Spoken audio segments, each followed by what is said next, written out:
Hello everybody, welcome to the Red Devil Experience. How y'all doing? My name is Eric. Hope everybody is doing well. We have the latest breaking news surrounding Manchester United. We have Rashford updates, Liam Delap, Turkey, Edison, the big one obviously, Victor Gyökeres or Gyökeres, Andre Onana, Sir Jim making more cuts. We have an update on Delap returning from injury, and we got something about Amorim and something about preseason. So it's going to be a good show. We're going to get straight into the news. Before we do, please smash the like button, whether you're watching it live or you're watching it after it's aired. It is important to the channel and it helps us grow. It gets us pushed out there. So if you want to support us, we greatly appreciate you smashing that like button. It takes 2 seconds and it's a big help. So thank you. And if you enjoyed the content, please make sure to subscribe, but also hit the notification bell icon so you get the live notifications for when we go live, so you stay up to date and you don't miss a show. But let's get straight into the news because there's no time to waste today. Jam-packed show. We're going to start off with Marcus Rashford. So, as we all know, Marcus Rashford sustained an injury on loan at Villa. He missed their last match. I believe he has a hamstring injury, if I remember correctly. And it is being reported that Manchester United are in talks with Aston Villa over whether to recall injured Marcus Rashford. They are trying to find the best available possible course of action for Marcus Rashford. He might miss the end of the season. He might come back one match before, but it looks like he might not play for Villa again, potentially. I think there still is ongoing discussions on what they're going to do and how long he actually is going to be out for. So it's going to take a little bit, but yeah, he might be coming back to United and recalled, I guess, from loan in a certain aspect, and do his rehabilitation at Manchester United and just not play for Villa for the rest of the season. That's important because it really has to do with this update that Marcus Rashford does not want to join Aston Villa. He wants to join Barcelona and is willing to take a pay cut to seal the move. And that's coming from the Disco Mirror. And this was talked about previously because in January, he was really holding out for Barcelona. He desperately wanted to go there. Villa was sort of kind of his last resort, or maybe plan B. If the Barcelona thing didn't materialize, which it obviously didn't, they didn't have the money and they couldn't really make a maneuver in January. And he wanted to play. He needed to play. He wanted to get back in England, and he needed to get back on the pitch. So he ended up going to Villa. It's been reported that he's enjoyed himself at Villa, and I think maybe he was actually considering staying at Villa. But the big problem with that is that it seems like Villa aren't going to get Champions League football, and Marcus Rashford wants to play Champions League football. So Barcelona, obviously, like always in the Champions League, except for like 1 year, maybe they were they got knocked down to the Europa, or they were in Europa, but they're usually in the Champions League. And it's a big club, so it fits his brand. It fits what he deems himself as a footballer. So it seems like it's certainly leaning that way now. And there was also another update going to this saying that Barcelona are ready to move for Marcus Rashford, but they are unwilling to pay the 40 million. There was also a little update saying that Marcus Rashford is willing to take a pay cut to go to Barcelona, and that's how desperate, or that's how much he really wants to go to Barcelona. He really wants to go there. I still think it's a big priority. I think Villa kind of pushed it a little bit, but if they don't manage to get Champions League football, I don't think he will stay for Villa. I think he will make a push for Barcelona. Now, if this happens, everybody's already been counting Marcus Rashford as sold. Everybody's already been counting Marcus Rashford as, money towards the transfer budget in the summer. And I always said that, hopefully if he goes to Villa, it would be done rather quickly, because he's already there and there's already something in place to pay the fee for him. And all he has to do is they have to trigger it, and he agrees and he goes, and it would be pretty straightforward.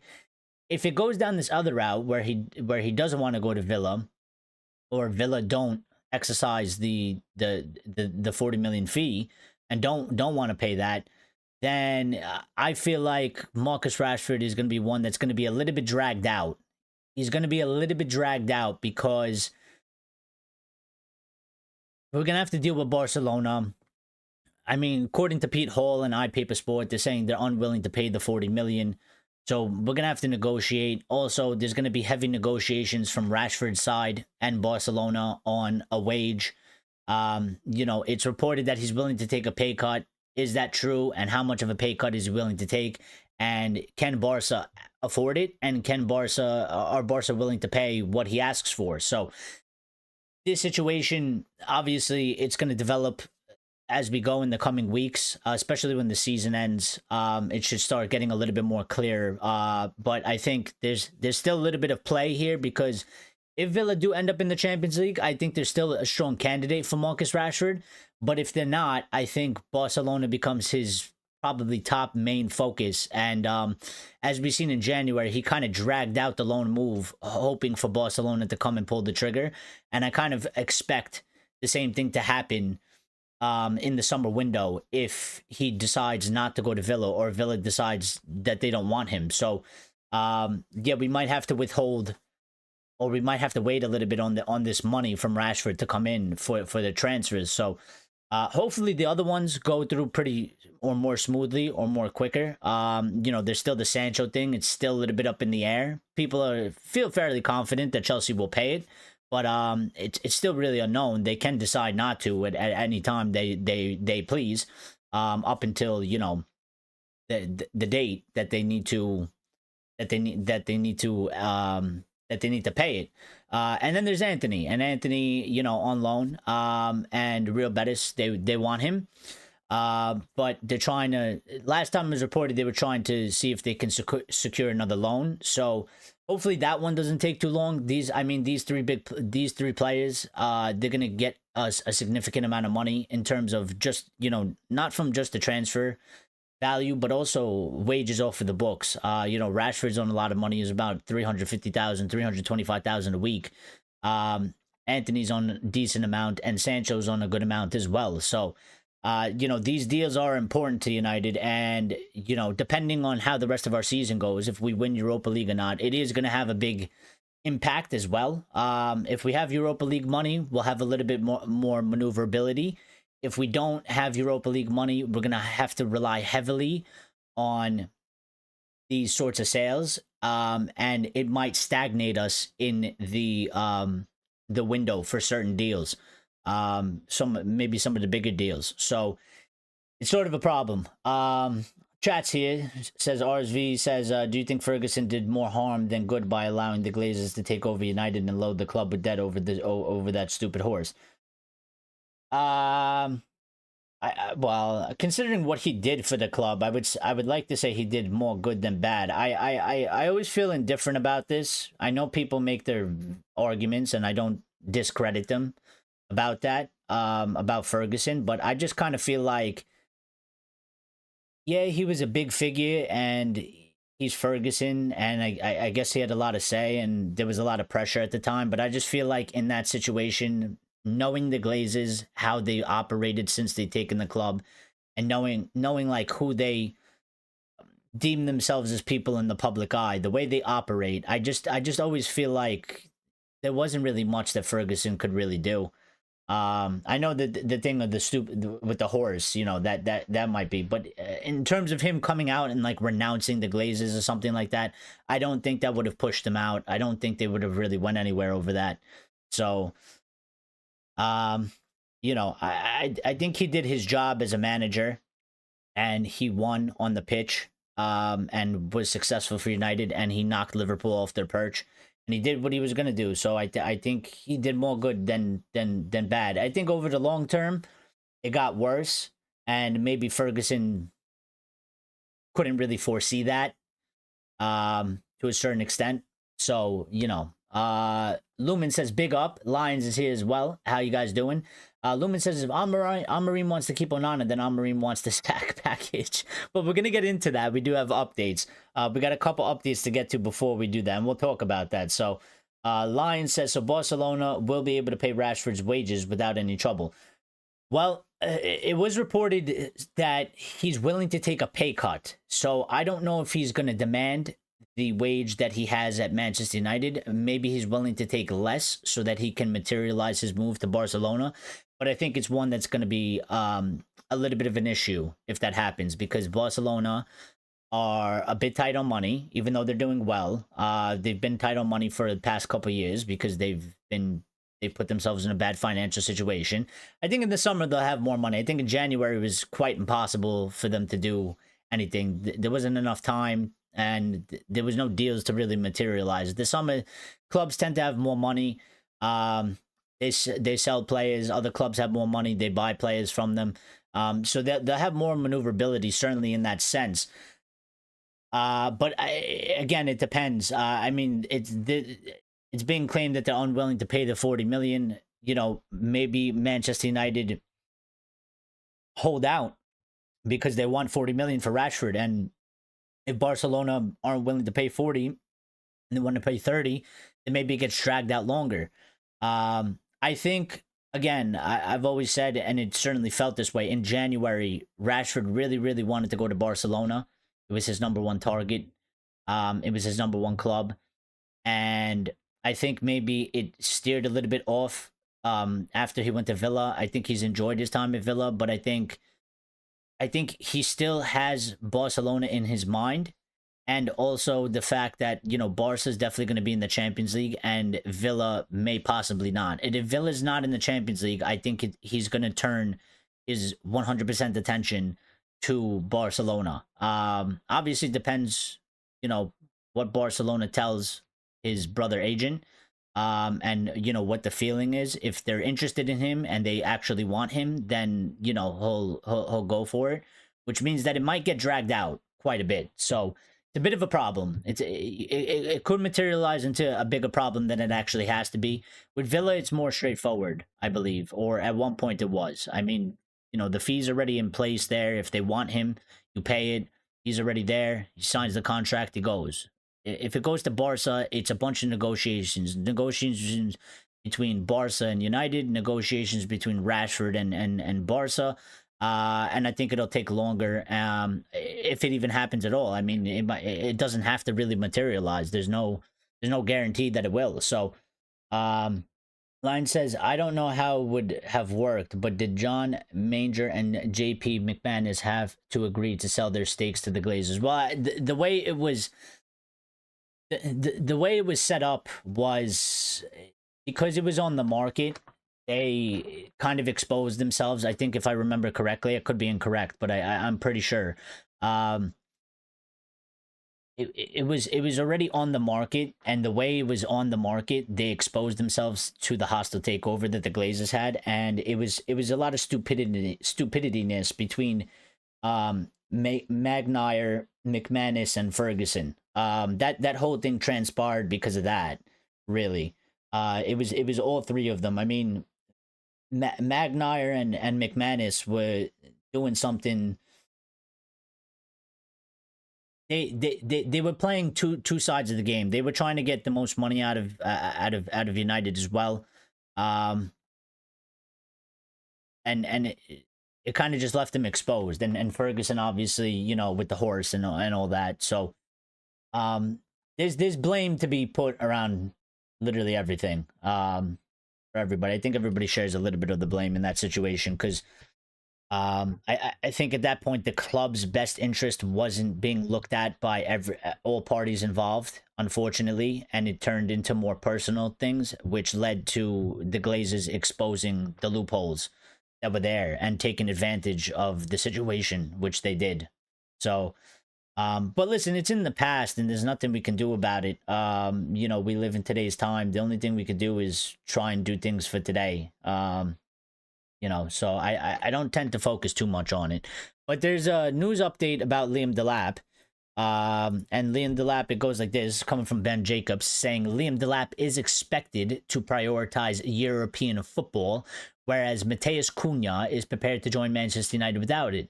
Delap is likely to wait and see who has what come who has what come to end of the season. I thought I was reading that wrong. They're going to say still likely to be a quick transfer. All suitors prepared to trigger the clause, and Delap expected to pick his next club before heading off to the under-21 championship for the national team.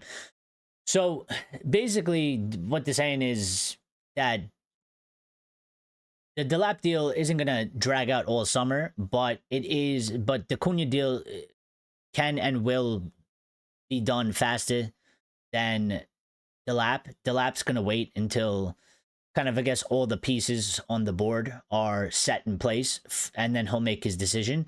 There's a couple clubs interested. It's not just us. Chelsea's a big one that people keep mentioning, and there's a couple other clubs, and even two clubs outside of the Premier League. I think Leverkusen or something like that, and another team. So, he has the release clause. It's there. Anybody can pay it, and anybody can go for him. It is then up to him to pick and choose where he wants to go. And I think they've made it very clear over the past couple weeks that Champions League football is going to be a big deciding factor for him. So if it certainly feels like at this moment in time that if we don't win the Europa League and we don't get into the Champions League, he will choose to go not to us and go to a different club, whoever that may be. I seen some reaction to it. People saying he's very ungrateful. He should be willing to come to us. I mean, I get it, but at the same time, let's be real. We're not in the greatest prospect that we've ever been. We're actually, in our worst season ever. Our club's still a mess. There's still many things to fix, and he's a player and he has the right to choose to go to where he wants. And you know what? If he's not that sold on us and our project, I'd rather not get him. And I think he's a good striker, and I think he's a good player, and I wouldn't mind him coming to United. But again, I stick to my beliefs that we need a proven clinical striker, elite striker. And those two for me is Gyökeres and Osimhen. And for me, I've always wanted Gyökeres as number one. I think Gyökeres should be the number one. I think Gyökeres is actually better than Osimhen. I prefer him. I've watched him play. I love his game. I love the way he plays the position. I think he's a fantastic striker. And it's just a plus that, he's obviously at the same team where our manager came from. He already played in the same system. So I think he should be number one target, for sure. Which we do have an update on that as well. But we're going to get to two loose ones first. There's an update on Turkey, which I know many of you want and like and have been asking for, and has become sort of a popular one in the fan base, especially after he played against us in the Europa League. So this came from Court Offside saying Manchester United and Tottenham are leading the race to sign Turkey. Lyon have set an asking price of 30 to 35 million for Turkey, a figure that many top European clubs consider a bargain given his exceptional talent and quality. And I've been saying that. I mean, I think for that price, which is I believe it's about 25 million pounds, that's an absolute bargain for me. For his age, for his ability, and the quality that he has, I think you can't go wrong. I mean, even if he flops, you literally won't lose money. At the very least, he'll break even. If he does slightly okay, and it's not horrible, let's say like it doesn't go as bad as Anthony or something, it just goes halfway decent, you could make a little bit of profit as well.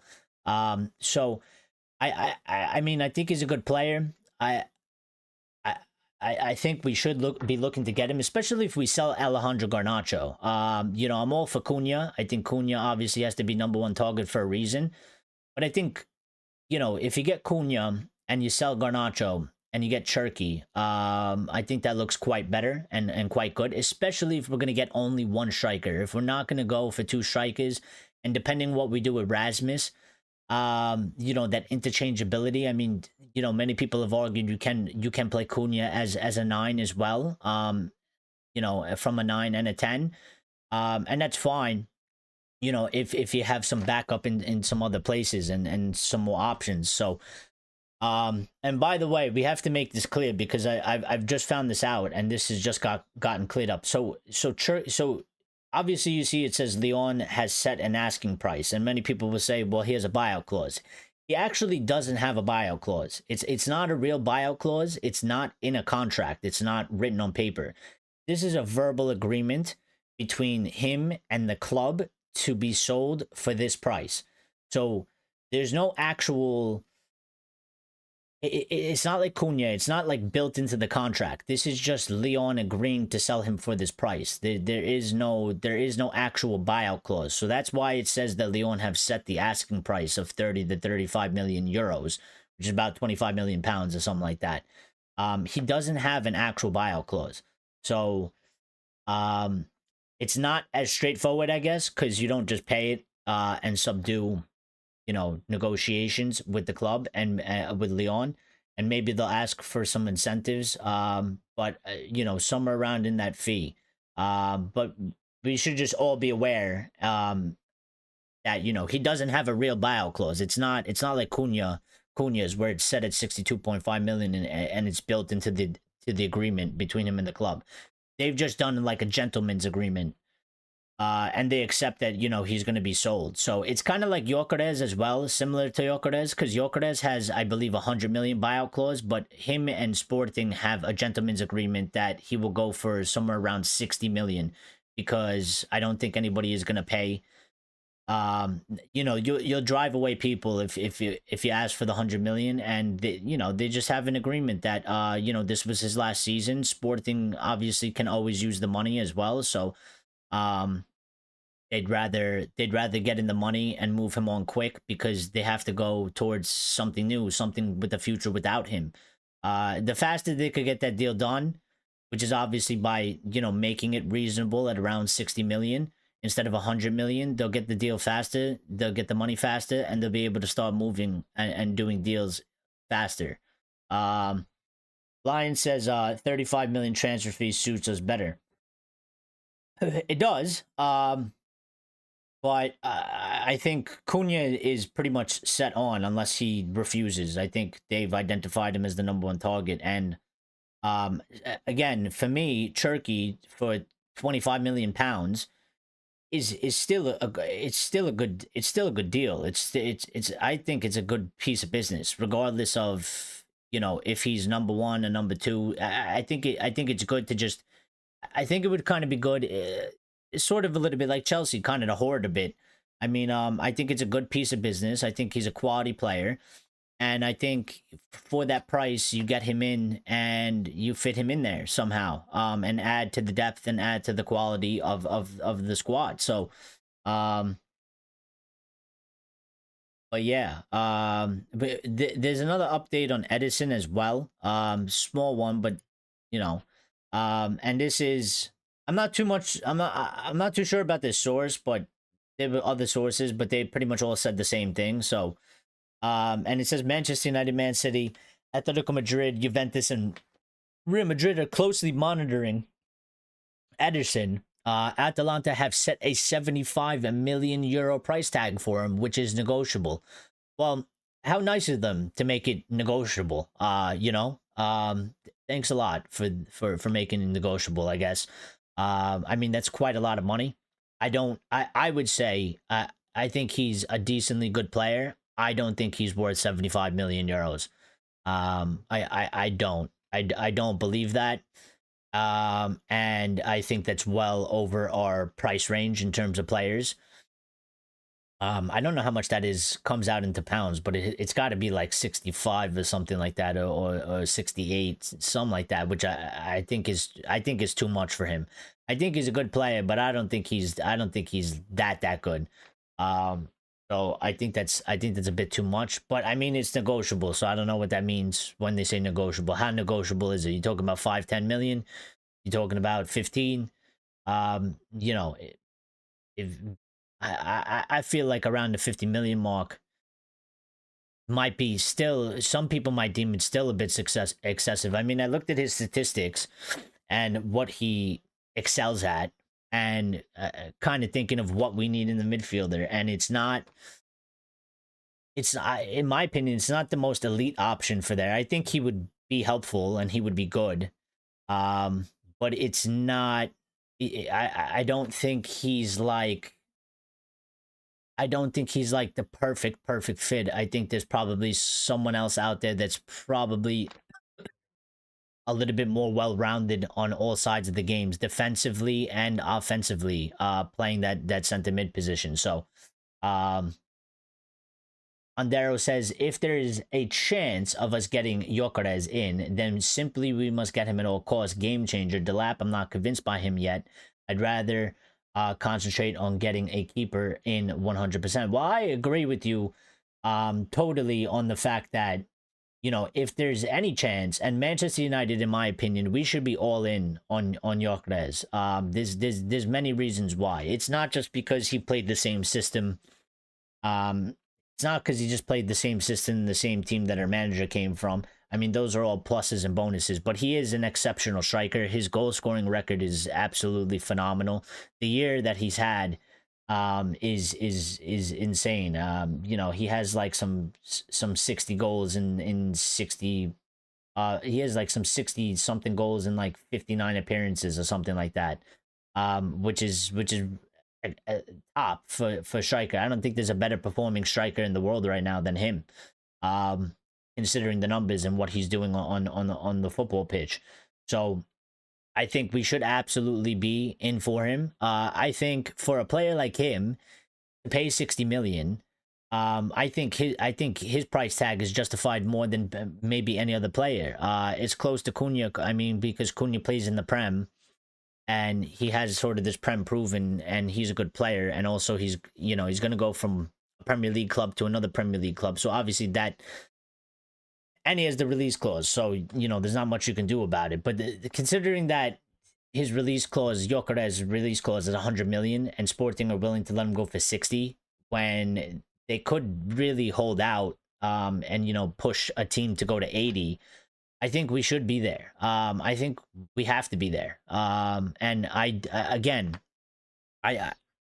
been supportive of what Ineos are doing to a certain extent. I think that they're doing a decently good job in terms of changing directions and, you know, with the scouting and identifying of players and stuff like that so far.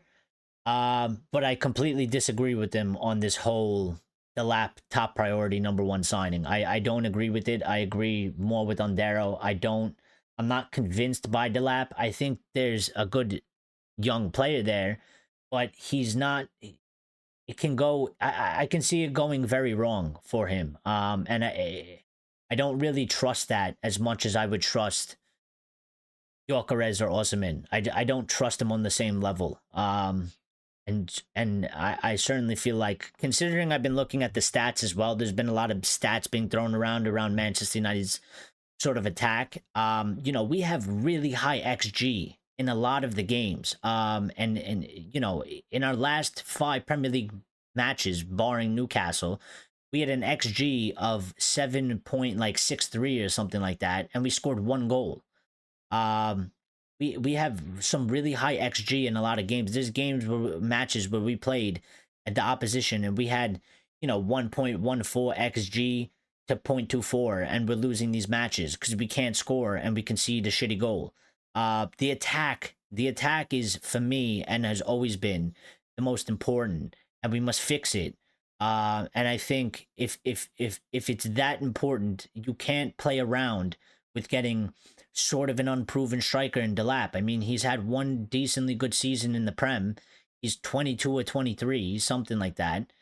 And he's just not on the same level. He's just not on the same level as Gyökeres or Osimhen. And that's just a fact. And I don't think you can, I don't think we should be playing around with the striker option, because if they want to back Ruben Amorim, they go and get his guy. And since we're talking about Ruben Amorim and Gyökeres, let's just get to the updates. The 2 biggest updates pretty much go like this. Manchester United looking closely at Victor Gyökeres, but will likely have to win the Europa League to have a realistic chance of signing him.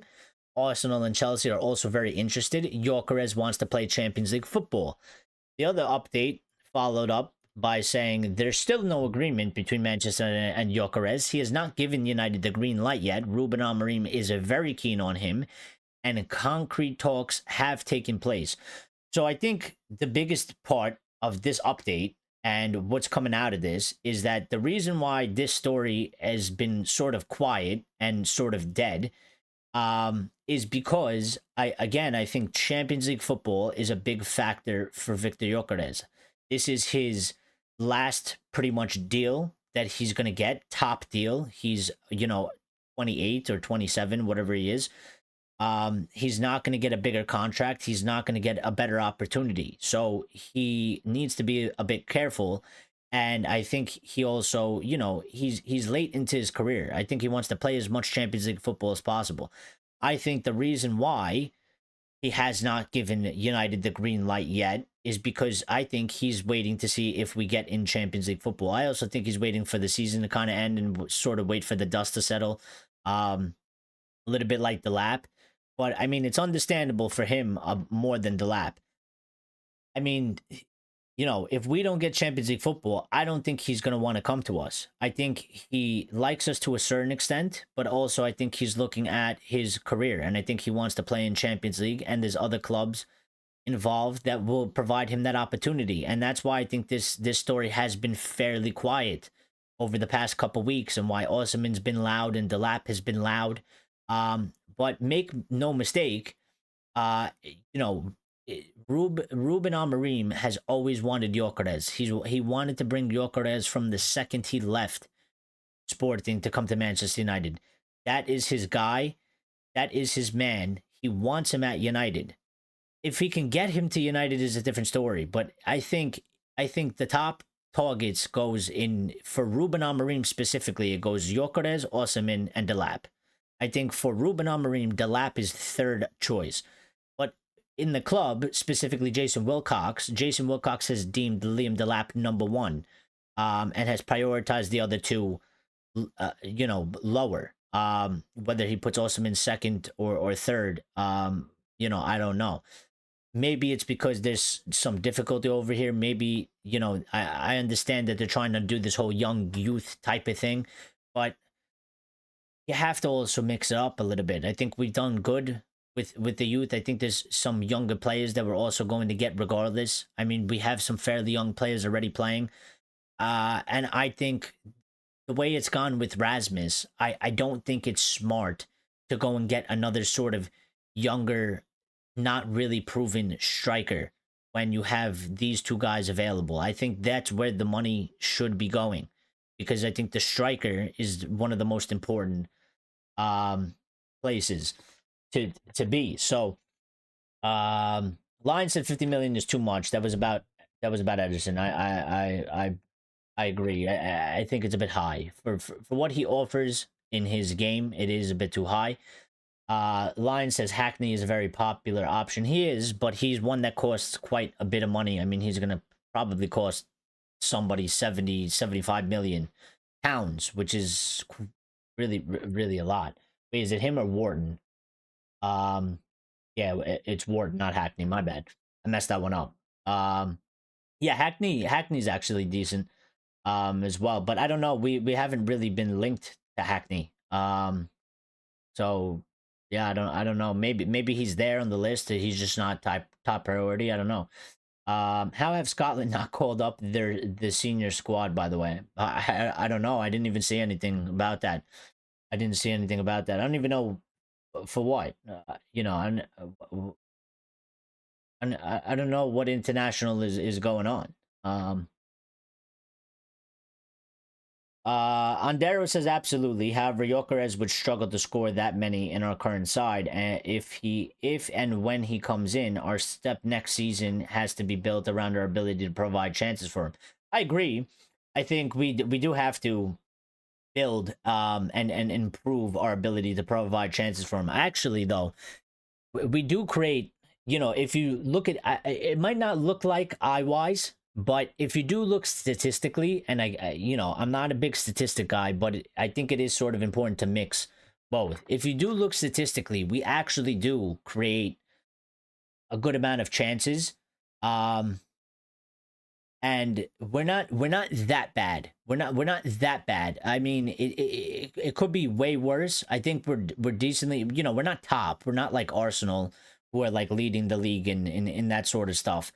But I think we're decently okay. We have to improve because it needs to be better. But I think also the addition, and I'm talking about optics here. I think the addition of a striker like Gyökeres or like Osimhen, I think it changes the player's mentality on the pitch that they're playing with. Whether it's right or wrong, I just feel like Rasmus has no confidence in himself.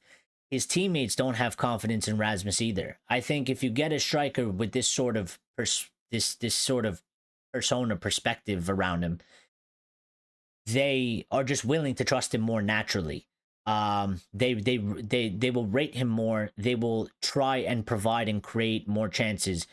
It was like when Cristiano came here, right? The striker position was pretty much dead for a while. When Cristiano came back, because it's Cristiano, we were literally and to sometimes to a point, it was to a fault because we were forcing balls to Cristiano at times.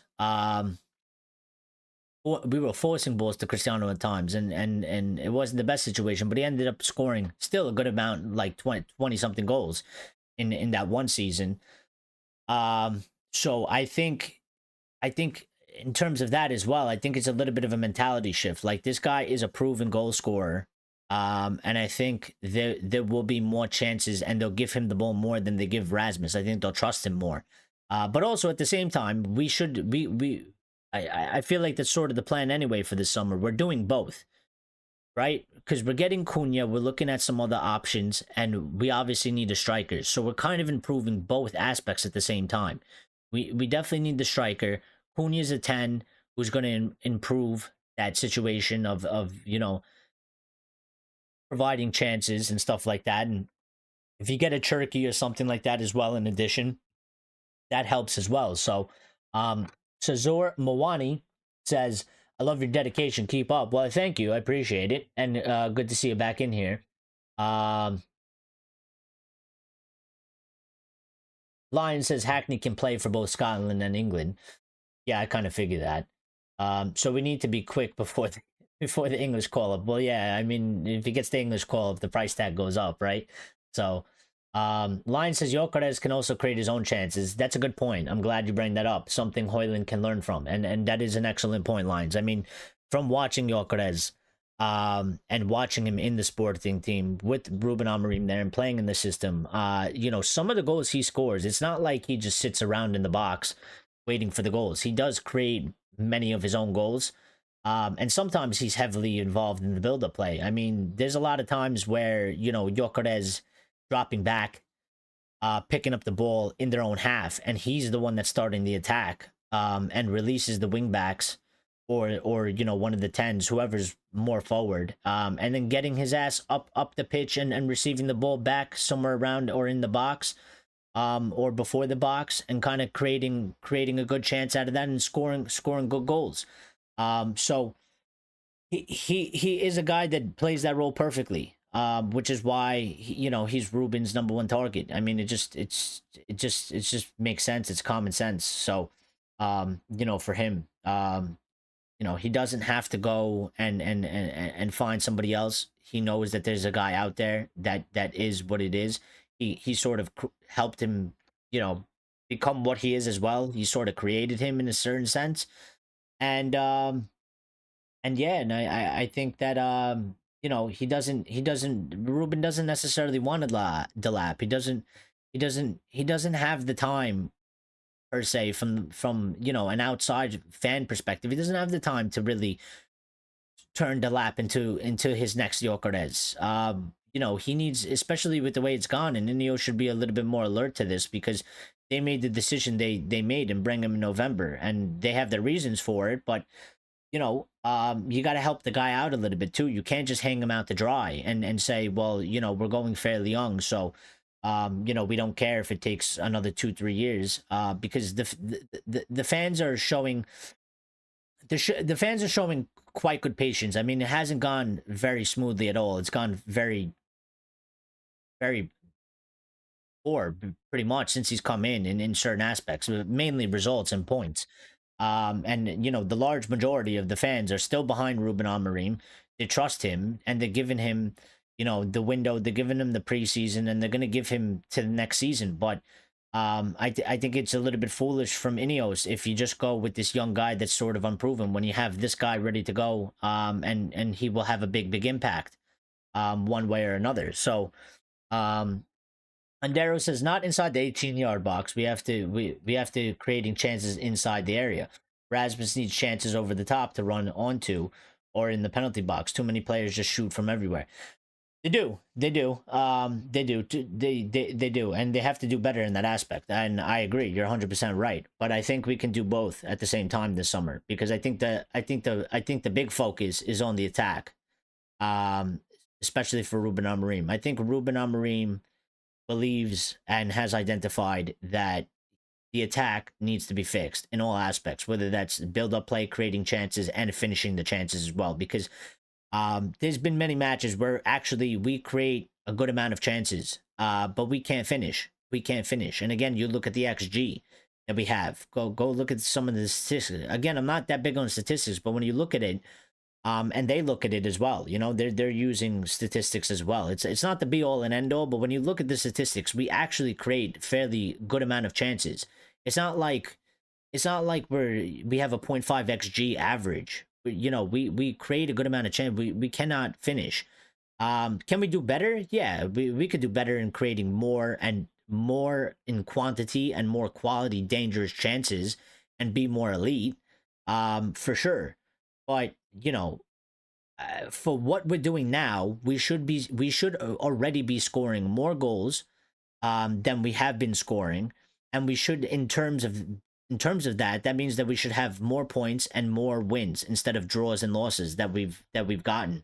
And it's really killing Amorim and the team right now. That's what's really killing us, because it was always going to be fairly inconsistent, but it should be a little bit more positive than it has been. We should have gotten some results that we drew or we lost 1-0 where we outplayed the opponent. But because if you can't score goals and you can't finish the chances, and it doesn't come from just Rasmus, it comes from everybody. I mean, Garnacho has missed some very good chances as well. And sometimes he's very selfish and doesn't create a lot of chances. Bruno has gotten a little bit dry as well. And he's one of those players that likes to shoot sometimes from ridiculous angles or really far out when it's not, you know, on. Because I don't mind a player having a shot from outside the box, you know, having a pop or having a go, but you know, it's situational. You don't do it when there's 3 people in front of you blocking the position of the ball. If you're open and you have the space, you know, go for it. But usually there's a better option anyway. And they do this because they can't figure out how to unlock the defense. And that's why they shoot from so far out. They can't figure out how to unlock the defense. So they all get frustrated. They run out of ideas and they start taking shots from ridiculous angles because they're trying to make something happen. Which actually makes everything worse, because you can't do that. You have to keep going, and you have to figure out how you get the clear-cut chances, not just start shooting from 35 yards out when the opposing team is packing the box and they want you to shoot from 35 yards out because you're less likely to score from outside the box than you are inside the box. So, Lion says, and remember, Gyökeres was a late bloomer. Probably Højlund will be the same. I mean, he can be if his development goes well, but I mean, one of our problems is that we haven't really developed anybody particularly well over 13 seasons, or 13 years. So, I mean, you know, maybe some players have gotten decently okay or decently better, but I mean, in terms of what we used to do, or in terms of what other teams do, in terms of developing players and, you know, them being from one point to one point, we haven't really done it. It's been really a disaster. We're not really good at it. So, you know, it is an issue as well, from a club standpoint, and we have to fix that aspect as well, because we haven't been the club that develops players quite well. In fact, if you're not a United fan, rivals and neutrals, you know, they always say, and I you know, some of them are my friends and some of them are random people, but they say, you know, you go to United to destroy your career because everybody goes there and they get worse and they don't develop and they don't get better. Um, and I put that down partly to bad recruitment because the players that we get, we shouldn't be getting them. They don't fit us, or you know, they don't fit what we're trying to do, or they're not good for the Prem. So it's bad optics.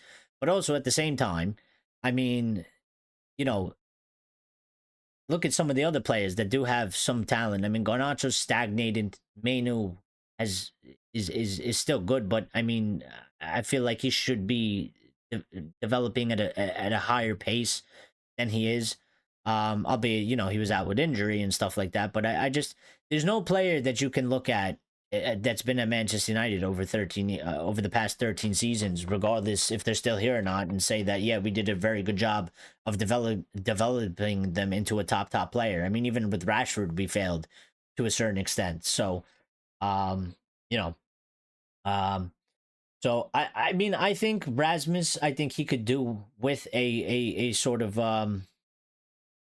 you know, a backup role, learn, take the pressure off his game, sort of like what happened with Maguire with the armband. Let him focus on himself and take the pressure off and learn from somebody that's more experienced and more finished.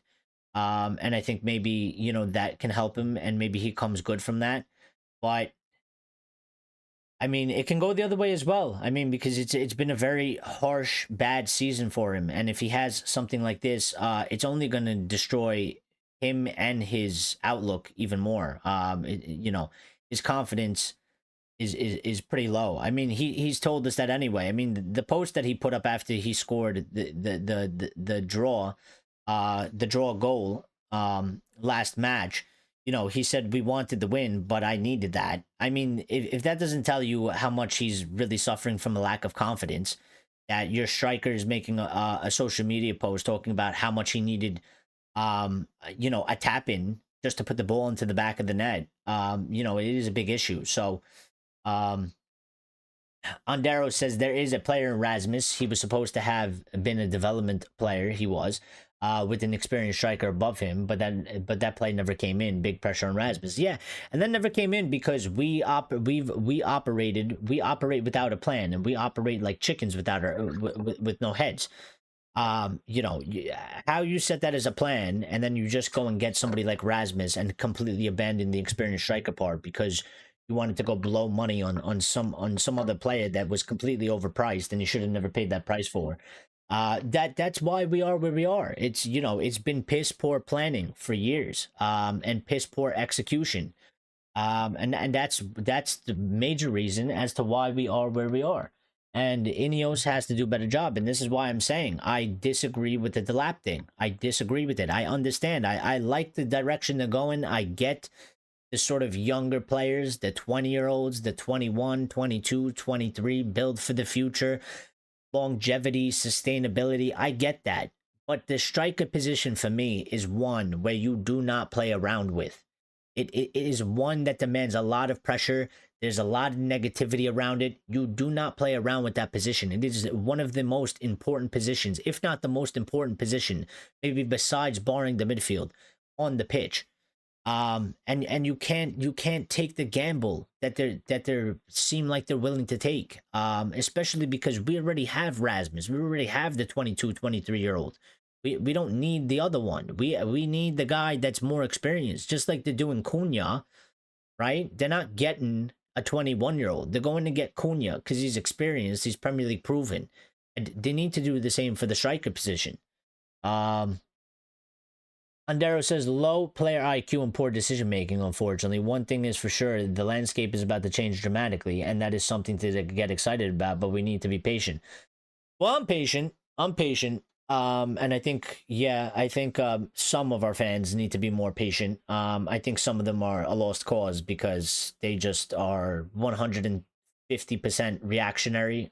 They have no patience. And most of them, I mean, in terms of social media, they just say things just to get reactions and clicks and maybe get a little bit of that Twitter money, if they're getting paid, or maybe they're trying to get followers and stuff like that. So, but yeah, I do think that the way that the direction that has been shifted, I think there's a big opportunity to really make some positive change in the landscape, like you're saying on Darrow.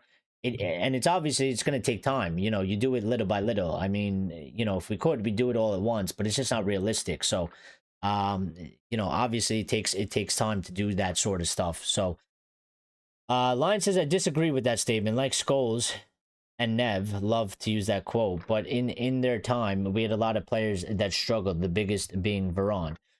Um,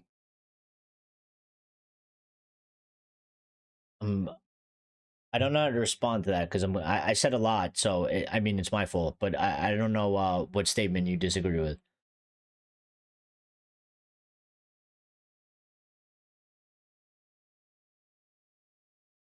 So if you want to clarify on me lines, that'd be good. Because I said a lot of things. I don't know what that went to, but there's a couple more updates. I want to get through them because this show is not gonna be too long because there's Champions League. I kind of want to watch that as well. So and I got some things to do as well. But that United is a graveyard for talent. Okay. Yeah. Um, but I think, I mean, I get that, and I usually fight back on it as well because, in my opinion, I think it's more of an optics thing. Well, it's a couple things. I think it's optics, but I think it's mixed with also that we've been sort of operated as a mess. So I don't think it's I don't think it's like they say it in a way like it's just like because our club is shit. So you come to our club and you become shit. I think there's multiple like different layers and factors into that. I think one of it is technically maybe because of that, but it's more so because of how we've been run. And you know, the teams we've sort of generated and um the not the chemistry, but like the dressing room, like the atmosphere and stuff like that. I think that hasn't been great. And I also again I notch it more down to just poor recruitment, bad recruitment. I think there's there's been too many players that we've signed that we should have never signed. We overpaid for them. And there was too much hype around them. And they were probably always deemed to fail because they were the wrong signings and they were the wrong choices, and we should have never made them. And we bring them to United, and they all failed. And because they were for such big fees, and because we're such a big club, and you know, when we do something, it's heard around the world, and everybody knows, and everybody talks about it. When they fail, they're big failures. Everybody knows, everybody talks about it, and so I think it's a problem. We've been recruiting the wrong type of player, and that's really what I put it down more to. But at the same time, that also has an impact on the developmental of other players, because if you're recruiting bad, the team is bad. If the team is bad, even the players that are you're doing a good job of developing, um, or have potential to develop well, they also suffer for because of that. So it's a little bit of a mixed bag. That's why we need to sort of fix that whole aspect there, because I think we have players that are quality, and we have young players that are quality and high potential, and I think we still have the ability to develop them well, but we need to fix the environment into which they're coming into, because I think the environment at Manchester United hasn't been great, and it's been leading to some disappointing, mediocre results in terms of development of players. But but just for the sole fact, I mean, who have we actually developed over the course of 13 seasons? Who have we actually developed very well, where we say, look how well we developed that player? There isn't one that comes to my mind. I can You know, you might have an argument for one or two that we say we did, you know, decently well there, but I'm talking about, you know, exceptional levels. I'm talking about like how other clubs are doing it. We haven't really gotten that point. At one point or another, it falls apart. You know, they become useless or not good enough. Or they're deemed as shit players. You know, Lyle is here as well. Says I'm super late. It's all right. Better late than never. We started earlier today because of the Champions League. So, because I usually won't stream on Tuesdays, Wednesdays if there's Champions League, because you know, it it is what it is. But you know, I started earlier, so um. uh, Line says we've been buying TikTok players. Yeah, yeah, we just buy like, you know, commercial signings, I guess. Signings that make big statements in terms of money and I guess press. But yeah, nobody. And that's a big problem. It's a big problem, and we have to sort that out. And it's Ineos' job now. They've taken over, you know, the Glazers' sort of disaster leftover from their CEOs and the people that the CEOs have put in charge. And we have to fix that. It's one of the big issues that we have to change. And I think that's why one of the reasons why Ineos hired Amorim, because Amorim, again, you know, I know a lot of people say, why doesn't he play the youth and this and that? I think one of the reasons why they liked him and got him is because he actually played and used and developed the youth at Sporting, and he did a very good job. And they created a good amount of high quality players at Sporting from young ages. I mean, Quenda was his last one before he left. I mean, you know, they didn't get the time to see it through. He was only 17. He came in at that point, and he was being, you know, he was being used and he was doing very good in the team, and it was ended and cut short because Amorim left, and now Quenda's going to Chelsea. But I mean, he did quite a good job in that aspect, and I think that's also one of the reasons why Ineos bring him in, because he can do that sort of thing, and I think that's part of his philosophy as well as a coach, as a manager, that he will use the youth, he likes the youth, he believes in the youth. It has to be a proper platform and environment for them, like he mentioned last time, which I've been saying, and I truly believe that as well. You can't just, you know, you can't just throw them onto a sinking ship. You know, the ship has to at least be afloat. You know, is the ship always going to sail in calm, clear water?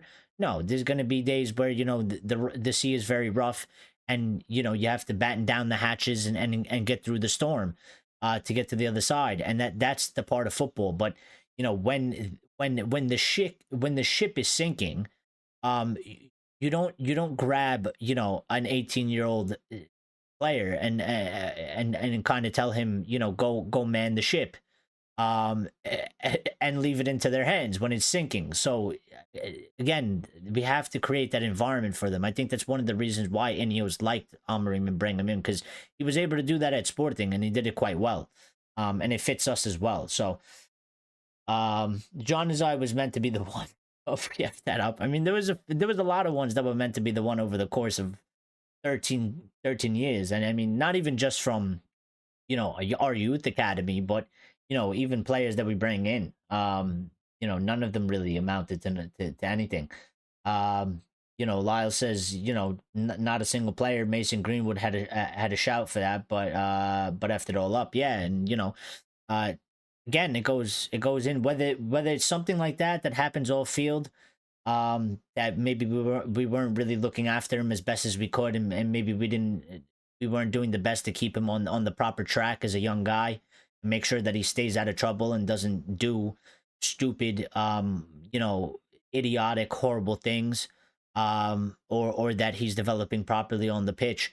The environment to develop and become, you know, an excellent or superstar, you know, world class player, it hasn't been there for quite some time, and we need to fix it. We need to fix it, because it's been a big issue. And if it doesn't get better and it continues to get worse, at some point, we're gonna start falling really, really behind. You know, City's academy is talked about as one of the best in the world now. Arsenal has a good academy as well. And you know, as time moves on, later down the line, we'll start losing more and more of these sort of young players. We'll still get some because we're United and we have the name, but it won't be as much, and we might miss out on some big ones. And you don't want to be in that situation. You don't want to be there. And Dara says, I remember way back in '98 when we signed a certain Lee Sharp from Torquay in the old fourth division. He was brought through the ranks and ended up an outstanding performer. We don't that anymore. Yeah, and again, I think we don't do that anymore because I don't think we've necessarily had the environment to do things like that, and I don't think we've been operating as a proper football club, um, to do those sorts of things. So we have to fix that aspect. Lion says he knows how to develop youngsters and understands this team. As you said, the environment isn't the right one. I mean, he said it, and I'm glad he said it because I was saying it because that's how I felt. And again, I'm not always right. So I was thinking, well, maybe maybe there was a part of me that's thinking, well, maybe I'm wrong. Maybe I'm being a bit too cautious. Maybe he should kind of just be using these younger players. Maybe the ones that are arguing that he has nothing really to lose because the first team are the more professional players are so bad and they're not doing well enough. Um, you know, why doesn't he just use them? But I it's good when the manager who is a professional in his job and is the most qualified one out of everybody in terms of fans and stuff like that kind of says that same thing. And I'm like, okay, well, at least like, he's saying it. So it's like I'm not looking too far out the box. I'm not like completely off the mark. I'm at least thinking somewhere in the correct zone. That makes some sort of sense. In the 4th minute, PSG have scored already. Oh my god, let's go. Let's go. Let's go. Up the French. Up the French. Up the French. That's a big goal for them. It's early. Dembele gives PSG the lead. Well, I told my Arsenal friends. I told them. I told them. I told them. They were all hyped about beating Madrid. I mean, listen, there's a lot of football left. It could go any way, and there's another leg. But, I told them. I said, listen. I said PSG. I said I said I understand it's Madrid. I get it's Madrid. I get it. But Madrid they haven't been performing that well. They haven't been performing that great. As a PSG, they've been doing very good, and Luis Enrique has done a good job into transforming them into a very dangerous and clinical team. So, yeah, let's see how it goes. Yeah, they're different. They're different. So is Nico Williams injured for Thursday or not? I don't know. It's a good question. I can try and look it up real quick. Um,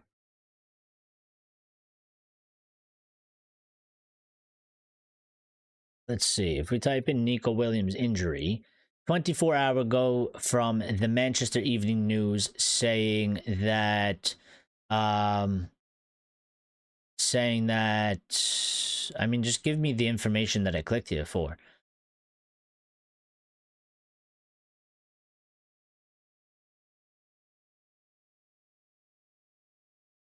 Um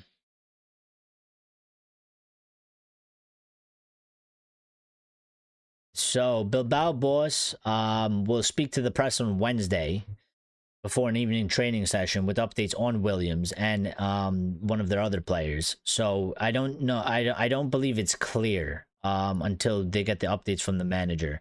I mean, there's no other news. It was from yesterday. There hasn't been anything today, so I think we gotta wait till tomorrow and see what the manager says. I guess so. It's not clear cut. He might be available. He might not be available. So let's see what he says in his presser tomorrow if they ask him about Williams, which I'm sure they're going to ask him if he's going to be available. And I guess it depends what he says and how he says it. So we'll see. Yeah, the top scorer, that was the other guy. So yeah, we'll probably get some updates tomorrow about it. But let's move on to Onana quick.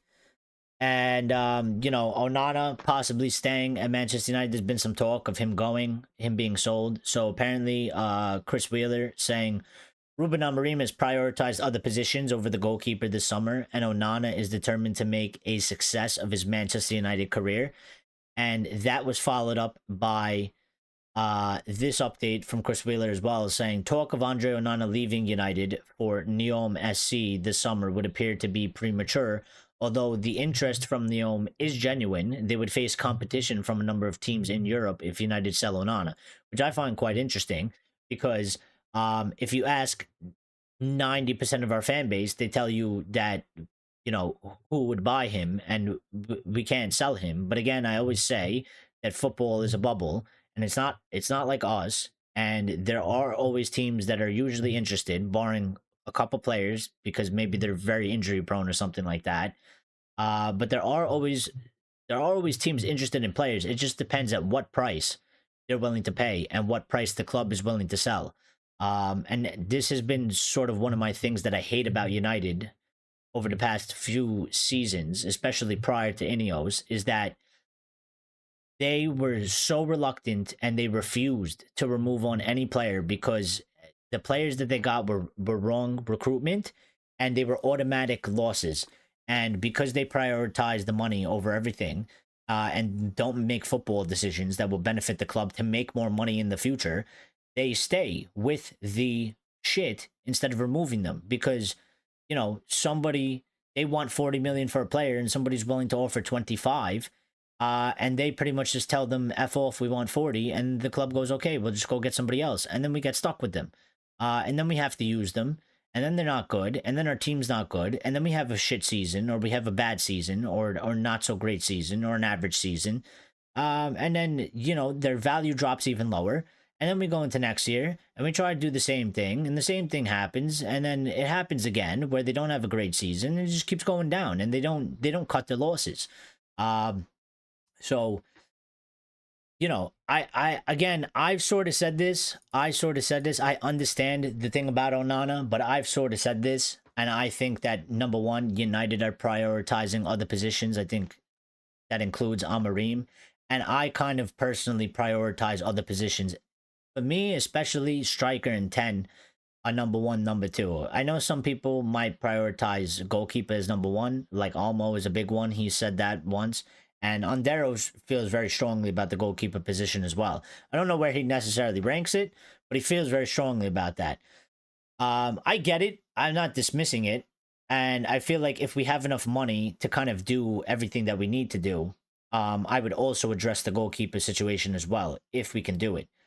Part of me would want to kind of cheat it a bit and see if we can just kind of survive maybe one more season with him. Hope that he has a better season or a good season. And then maybe we deal with it from there. But yeah, I mean, it's still a little bit up in the air because these reports have been back and forth. One thing that they said is that Onana doesn't want to necessarily go. I think if the club tell him they want him to leave, I think he'll go because I don't think he wants to stay where he's not wanted. But I think he wants to stay, and I think he wants to fight for his position. I don't think he wants to necessarily go. And I think there are probably some clubs out there that would be interested in him. But again, it depends how much they would have to pay for him, what United would accept as an offer, and that would determine, what's going to happen. So it's a little bit interesting. On the goalkeeper position, though, apparently Tom Heaton, we are trying to see if we could give Heaton a 1-year extension so he doesn't retire, and we keep him on his third string, which kind of made me think that if we don't get really a replacement for Onana, like if we do keep Onana and we don't actually sell him, I feel like if we're keeping Heaton as third and Onana staying, then we're definitely, I feel like maybe there will be a move for a second string, and we get rid of Biender and we get somebody that has the ability to actually take Onana's starting spot somewhere in the season. I don't think they'll come in and take it straight away, but I think they should have a high enough quality where they can actually take it away from him, and if need be, can then start playing the first position goalkeeper. Because I think there's some differences. For example, like Diego Costa, if you get him, like he's not the guy that you say, okay, you're second string now, and if Onana makes a mistake or isn't good enough, then we put you in. Diego Costa's one where you get him and he goes in number one immediately. You know what I mean? But then there's other goalkeepers out there that they have some good quality, and you can kind of put them as sort of a second option, but they have the potential and they have some type of ability to at least be in the first position. So, Undero says, make no mistake, Bilbao are favorites to win. Well, they've made them favorites to win the match. Fourth in the league and have a great defense. Very difficult to break down. As for Onana, sit back and think, is he our number one? Well, Well, he's our number one right now because we don't have an option. But again, I would address it if we can, but I still kind of prioritize a couple positions kind of ahead of him. Um, because my focus is more on the attack. Um, and scoring more goals and just having a better general play of the team on the pitch. I know he makes mistakes, and I don't know if he's that sort of elite type of goalkeeper. And maybe he's not good enough in certain aspects. Diving too slow, and not getting the reactions are a bit slow and not getting the correct angles at times, and also kind of just losing focus in the match, making a very soft mistake. So um,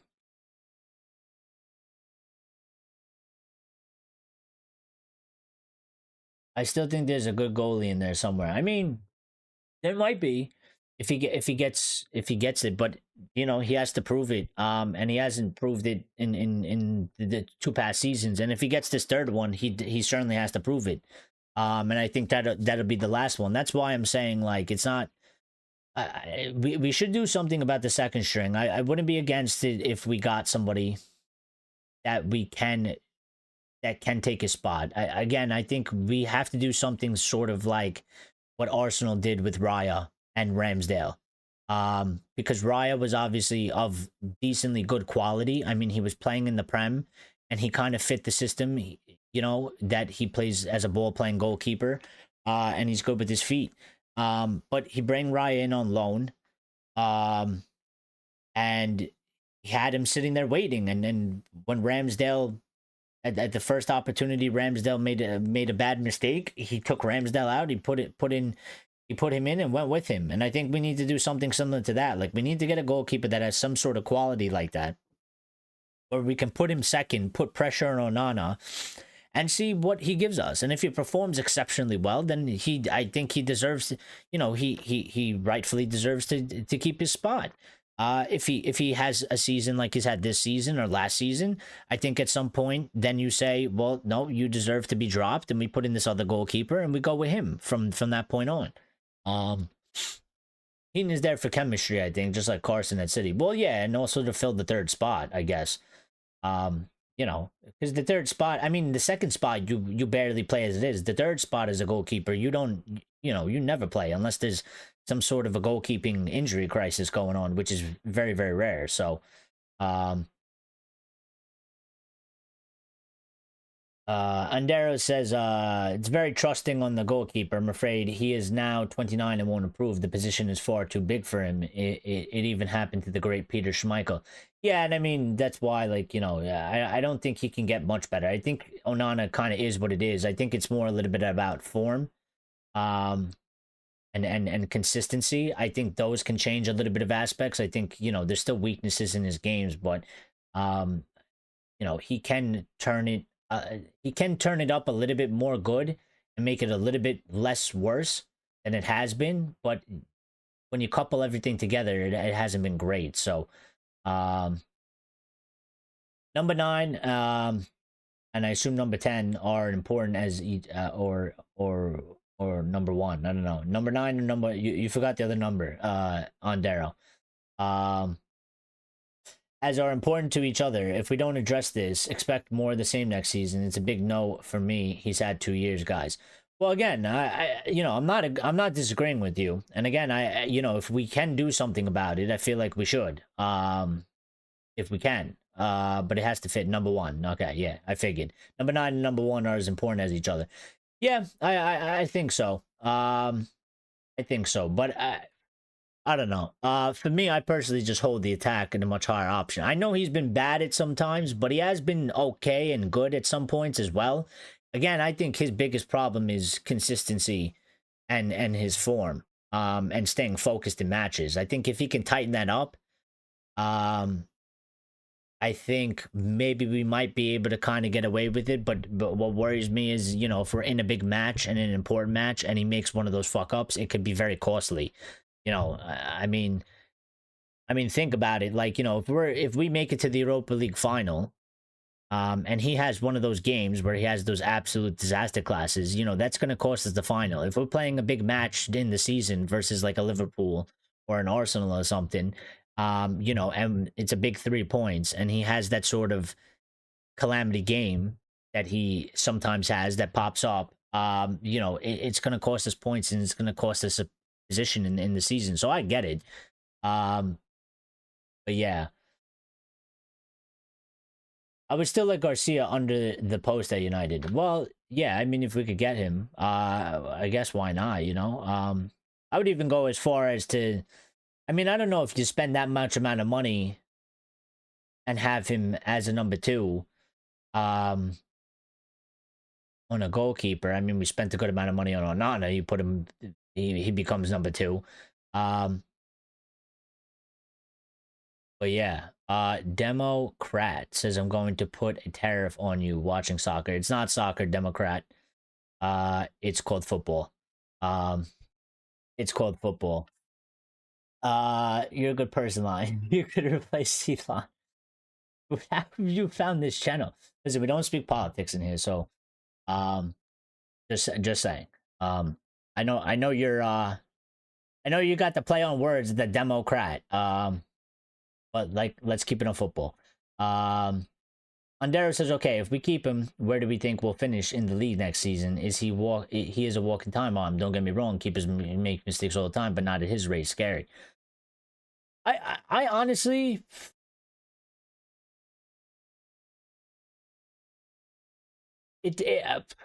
I get what you say, but it depends on how it goes with the rest of the team. Is probably the bigger issue. If we can sort out the goal scoring aspect and score more goals and tighten up defensively as well, because the defense has been inconsistent as well. Sometimes we look decently strong in defense and we're good shape wise and positional wise, and we make it hard for the teams to break us down. Sometimes we give away, you know, very cheap goals, like the goal that we gave away at the weekend. I mean, it was a cheap shit goal to give away. Playing out the back, you put your player into a corner with no options. He loses the ball. They make one pass, and it's a goal. You know, and they didn't really do anything, you know, other than that. We pretty much handed that goal. If we can stop doing those things and we can actually start scoring goals as well, I think we can. I think we can do fairly well, even if he does have a mistake or two in him. He's not even, you know, he's inconsistent all around. Like, he's not always making big mistakes, but he's not always having strong games. So I think we can kind of get away with it with him there. But then there's always the argument that, like, you know, he could cost us top 4. I mean, what if we miss out on it by, you know, or top 5, whatever it is now? What if we miss out on it by 3 or 6 points, and you know, we lost those 3 or 6 points because he made 2-3 big mistakes that, like, you know, you can't make, you know? 100% tariff on Gyökeres, he says. Fair enough, fair enough. The only thing is we're in the UK, so well, we're not in the UK. I'm not in the UK, but the club is in the UK, so I don't know how you know, I don't think there's tariffs going into the UK. Yeah, but I get it. I get it on Darrow. So,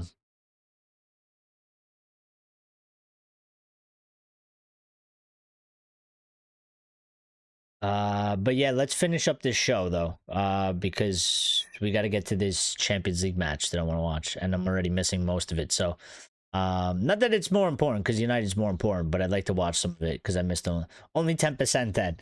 I mean, listen, he's gonna go for 60 million. 10% is a good amount of money. It's a good amount of money. It's a good amount of money. Especially when we're struggling for money too. We're struggling for money. I don't know if we could afford that tariff there. I'll have a wee word with the Glazers. Yeah, I mean, I'm. Let's put tariffs on the Glazers. I'm down for that. Let's tariff all their money. You know, that they pull in from all over the world. Let's put a tariff on those guys. I'm there for that. Real quick, couple updates, small updates. Moving away from the transfers a bit, but more cuts, as we all know, are coming. And Chris Wheeler providing us the update, saying Sir Jim Ratcliffe's latest round of job cuts is set to affect the very senior Manchester United employees, some management staff, including one recently promoted to the senior leadership team. They learned their fate last week, and other employees have been told in the last 48 hours that they are at risk. This isn't really a surprise because they've been talking about this since Sir Jim did the interview, since about January. They said that more cuts are coming. I don't know exactly, who's going. And they didn't really name, the person that was promoted to the senior leadership team. I know one person that is leaving is Steve Brown, who is one of the chief scouts. He is going. I think he's chosen to go because they tried to offer him a different role. So I think they tried to essentially demote him in a sense, from chief scout to a different role, and he didn't accept that, and he's going. And I will say Steve Brown, I mean, I'm not too fussed about it because he came in with John Murtaugh. And again, our recruitment has been sort of shit. So, I mean, I don't think it's a huge loss. Actually, I think it's probably a correct move because I think we need to be doing some sort of shakeups like that. And also, this is, I mean, I don't know to what extent, but it could have a good effect as well because some of these more senior, but and by the way, when it says senior um Manchester United employees, it's not, but it's not old age people. It's not people that are like 60, 70, or whatever, 80.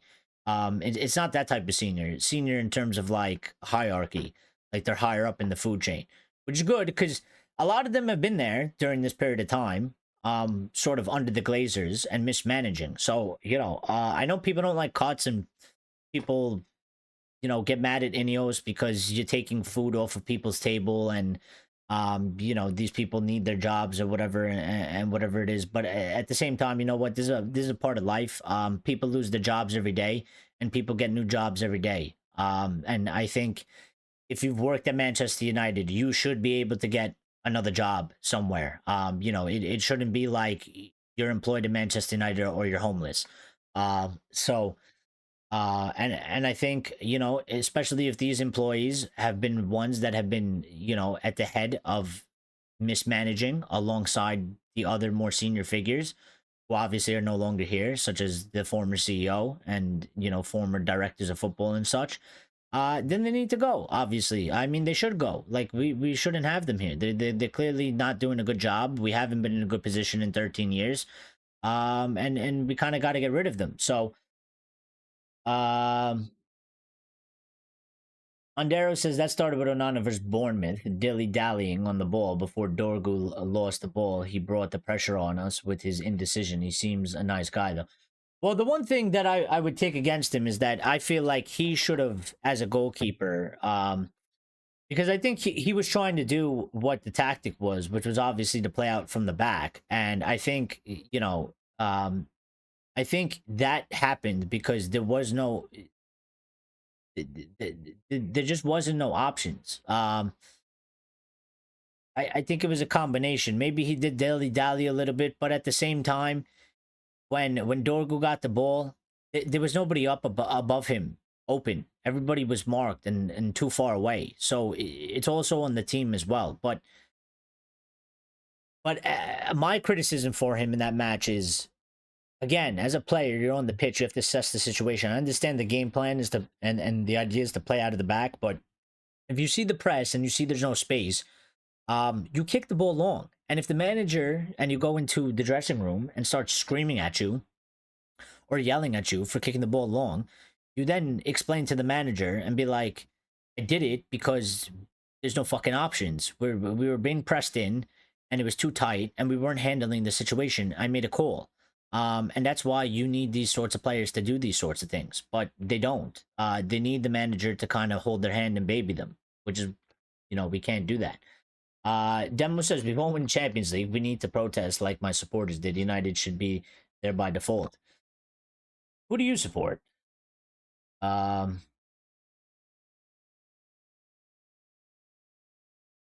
who do you support?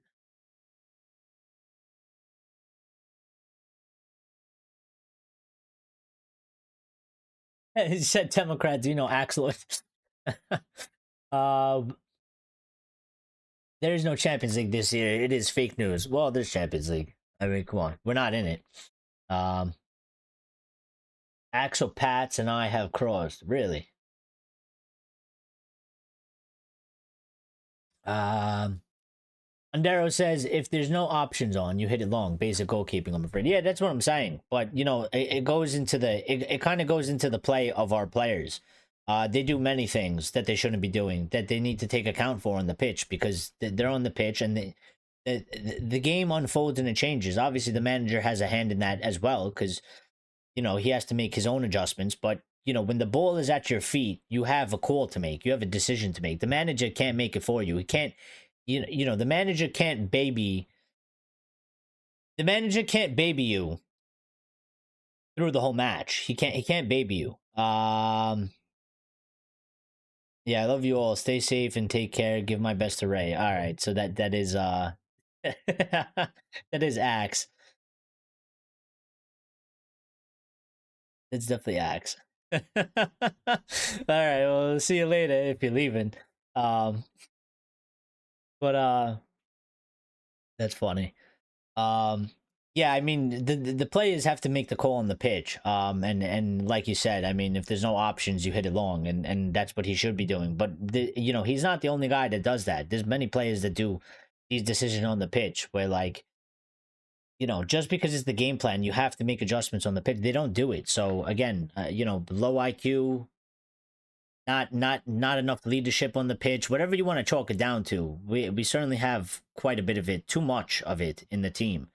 Well, forget the cuts because that's just you know minor detail that we had to talk about. But Amorim, he mentioned this after the match at the weekend. He said something about like you know he sort of fielded the team that he fielded because it was something along the line. I'm paraphrasing here, but he said something along the lines of it's a good test because Bournemouth press or they play either they press or play in a similar way to Bilbao, so it was like a good test for the team. And Chris Wheeler saying one of the reasons Ruben picked such a strong lineup at the Vitality Stadium on Sunday was because Bournemouth play a similar style and formation to Thursday's Europa League opponents. The Cherries boss Areola, who comes from the Basque region and played 510 times for his hometown club, as a dependable right back, uses the same 4-2-3-1 system and high intensity approach favored by Atletico coach Ernesto Valverde. Which Amorim he actually said that like no I know Chris Wheeler did a little bit I guess more like making a bit more clearer because Ruben didn't give that much detail. He you know he gave more detail, but Ruben said this after the match. He you know he said basically this in less words. So, I mean, I get that. I think that's good and it's smart. What I will say, he said it's not Axel, but tell him hello as well. God bless the 47th president. Well, we'll see you later. Thank you, Democrat, and thanks for joining. And maybe we'll see you around in the future if you come back. And we'll let Axel know that you said hello as well. So, and shout out to the 47th president. um yeah so it you know it's quite smart to do that from his standpoint but I will say I think Amorim has to make slight adjustments because I don't like the way we sort of handled that situation, and I think especially in the defense back there I would like to see Maz go back to center back. And if you put Shaw on the left and put Dorgo on the right, I would maybe prefer that over what we saw at the weekend. I don't know. And I'm still a little bit worried of using Shaw anyway, because I think Shaw is a little bit off of it. Although, at the same time, he performed way better when he was playing left wing back than when he played left center back. Left center back, he seemed like he was just so unsharp for the match.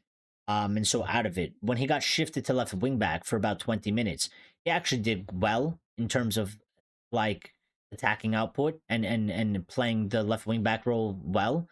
And he wasn't even supposed to play 90 minutes, Amorim said, but it ended up going that way. So I think he needs to shift. I have a little bit of worry. If he goes with the same exact starting lineup in the same way, I have a little bit more worry for the match because I would probably say Bilbao is better than maybe Bournemouth. And we certainly struggled against Bournemouth in that way. And yeah, we need to make sure that at the same time, listen, obviously we want to have a good performance, but what we definitely can't do in this match is we cannot off to eat dinner. Glad I found this channel. Well, I'm glad you found the channel as well. Hope it continues to grow. Well, thank you, Andera. You've been a good contribution. We're glad to have you here. You make some very good points, and enjoy your dinner, and we see you next time. I'll make some sort of an announcement. I don't think we'll stream tomorrow, but we'll stream Thursday most likely. So you know, after the match. After the match. And maybe we'll do a watch along as well. Maybe we'll do a watch along. So keep your eye out for that. If you're interested. But at the very least, we'll be live after the match on Thursday. I don't think we're gonna stream tomorrow though. Lancer Evo is here. With some emojis. So yeah. But whatever I was saying was yeah, I would change the back around. I don't know what he's got to do. But oh, that's what I was saying. What I was saying is I know we want to have a good result, but at the very least, what we can't do is we can't go into the Bilbao match and lose 2-3-0.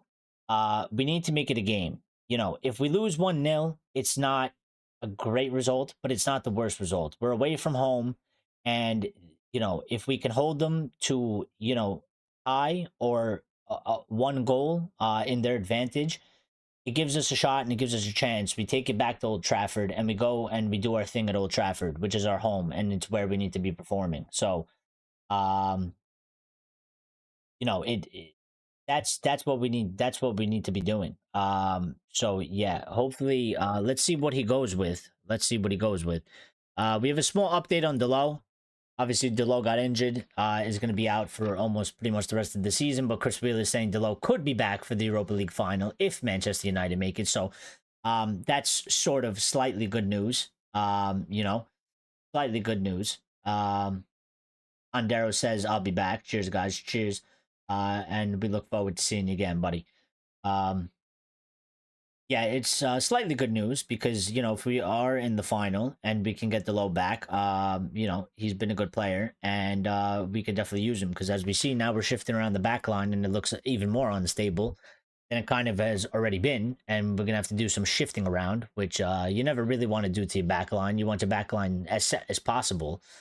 So yeah, I mean, if we make it there and he can make it back, that's good. Ahmad should be back soon. I don't know if he's going to feature Thursday.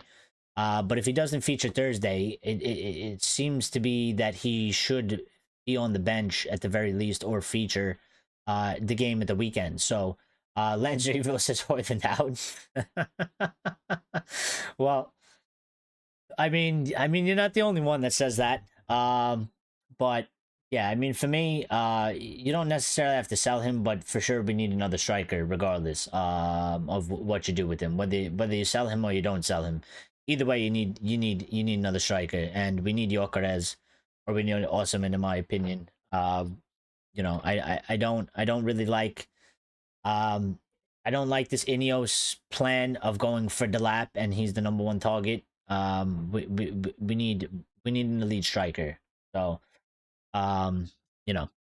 But yeah, that's that. And just this little update here left saying Manchester United have begun conversations about which young players to bring on preseason tour. Will Cox, Fletcher, Nick Cox, Travis Binion, who is the under 21s manager, and Adam Lawrence are in dialogue about which youngsters are working toward the first team, and will provide feedback to Ruben. And you know, this isn't like a breaking story, but it's a nice little tidbit, I guess, that they're already, again, planning seems to have improved. Planning seems to be better. It seems to be with more of an identity and a clear sort of goal and structure around it.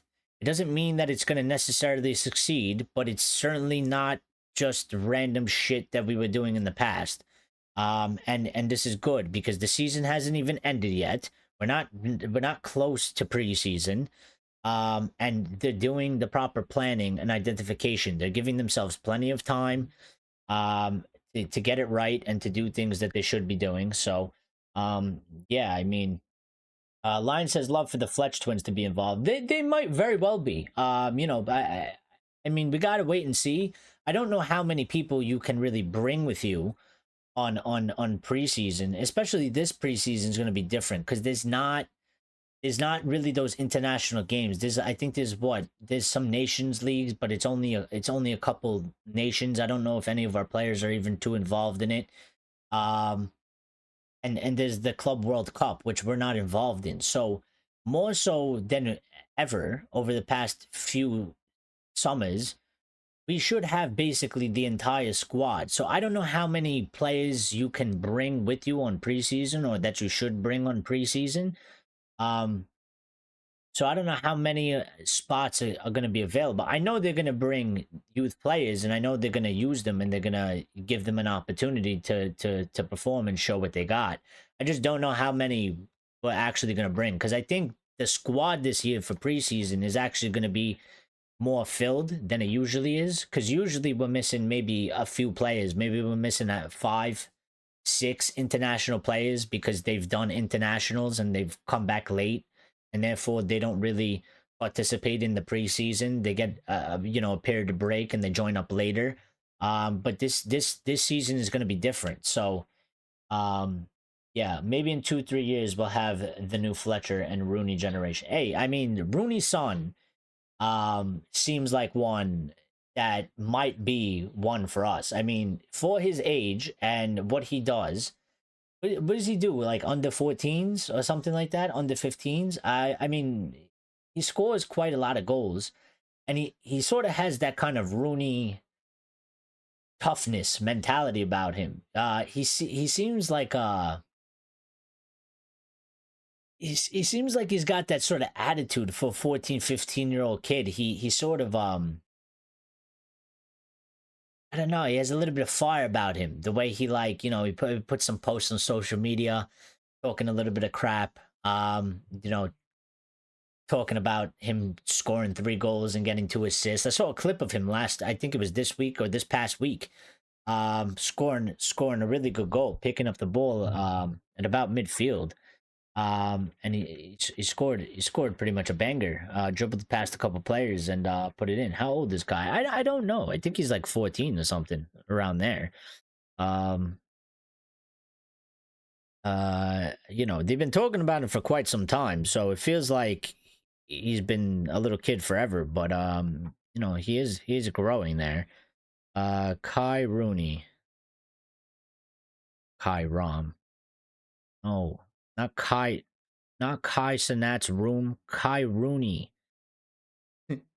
Wrong Kai. How old is he? Now I gotta type in Kai Rooney age. Kai Rooney age is 15 years old. Yeah, so he's playing for like under 15s, under 16s or something like that. He was born in 2009. Around the same age as JJ Gabriel. He's 15 years old. He's 15. So he's getting there. He's getting there. Maybe in the next 2 or 3 years, like you said. 15. It'll make him 17, 18. So maybe soon we'll be seeing Rooney and Fletcher back on the pitch. I mean, that would be really cool. What a story that is. That would be awesome. So, yeah, let's see what happens. I've been keeping my eye on that one a little bit, Kai Rooney, because I love, Rooney was one of my favorite players of all time. But I seen some clips of him. He scores quite a numerous amounts of goals, and he plays in a similar fashion to sort of his father as well.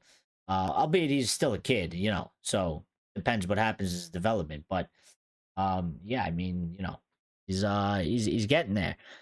But I think let me just check to see if we got any updates while I went live. And I'm gonna check. We might have got 1 or 2.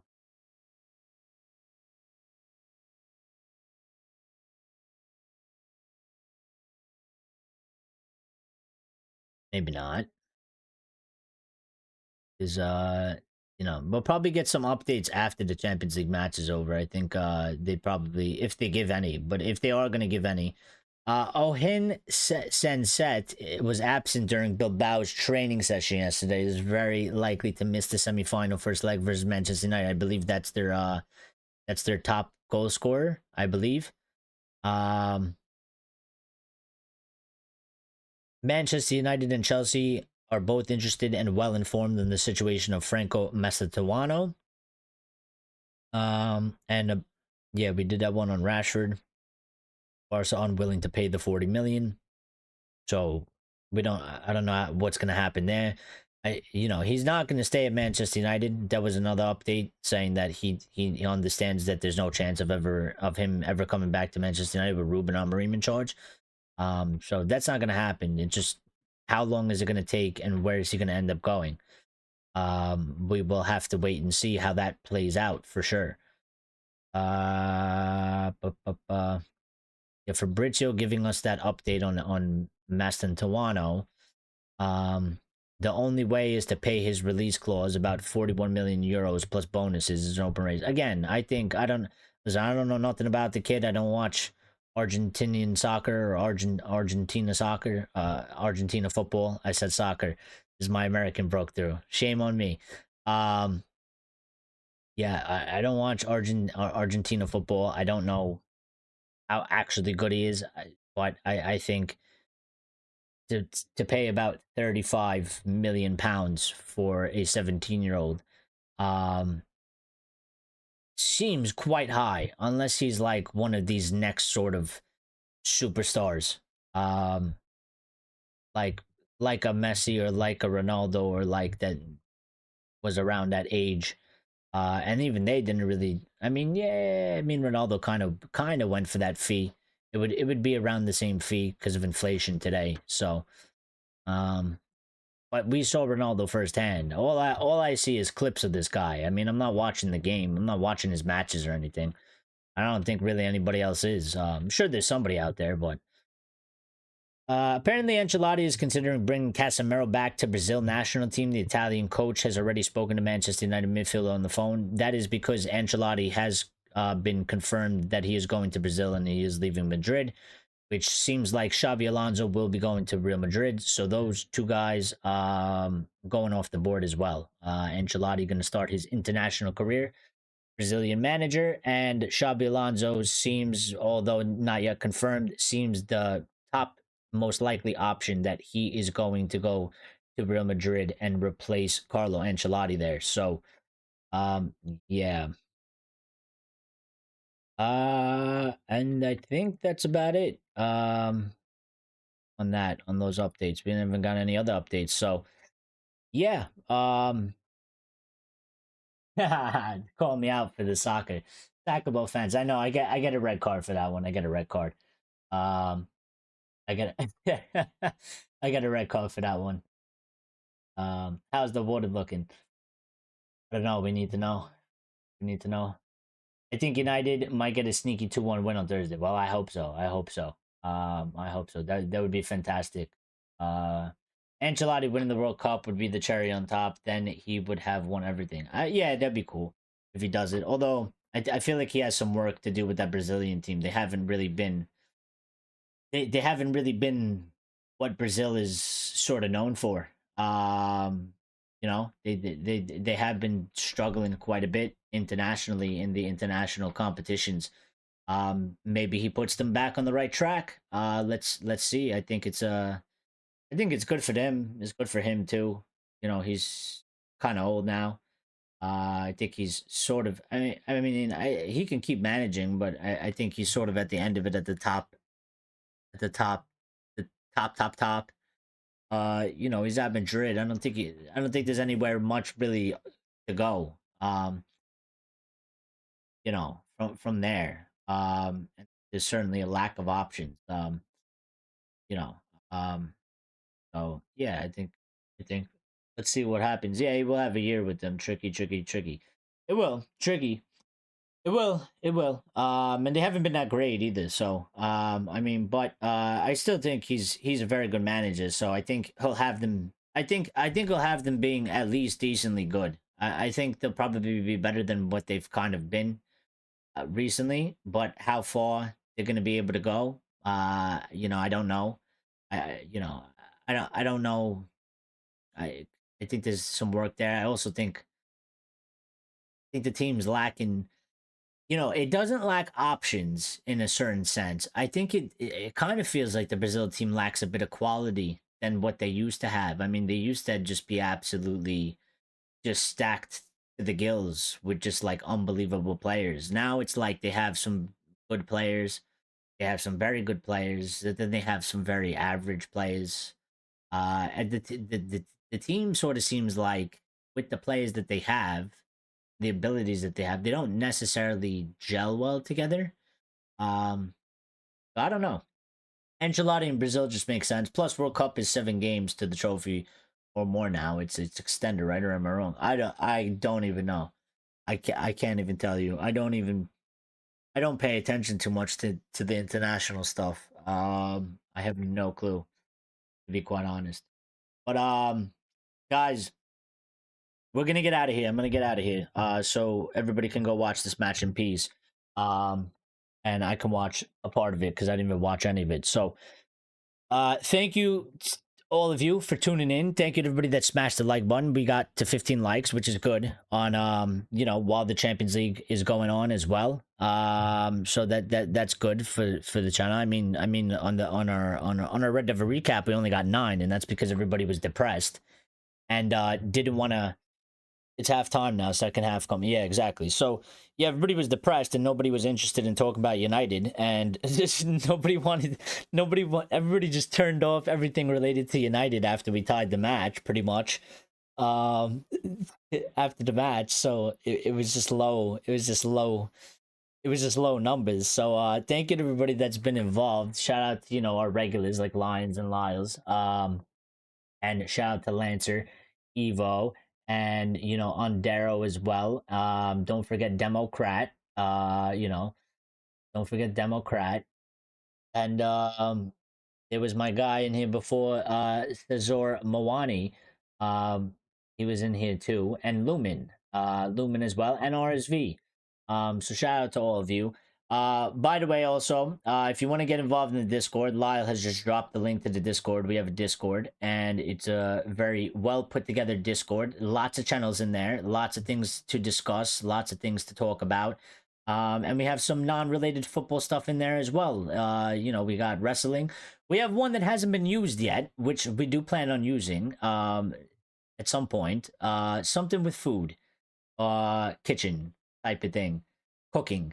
Maybe we'll use that as a surprise at one point. I've been trying to think what you know, I could put in there. I haven't gotten there yet, but we'll use it. I like it. I think it'll make for something interesting once we figure it out. So I'm gonna pin that wherever it may be. Pin. No, no pin. The RDE Cafe. Yes, I forgot the name. Yes, the RDE Cafe. Yeah. But when I figure out what to use that for, maybe I'll use it when I go on vacation. I'll post some of the delicacies of my people's culture and post it in there so you guys can see what the food looks like. And I'll provide little descriptions, and maybe we'll kick it off like that. And then maybe we'll go from there and stuff. And you know what? Lions can maybe drop some stuff in there. He works in the kitchen. Maybe he can drop some stuff in there as well. You know, what they serve and what they make. You know, we could get a look at some different delicacies from different places. I think that'd be cool.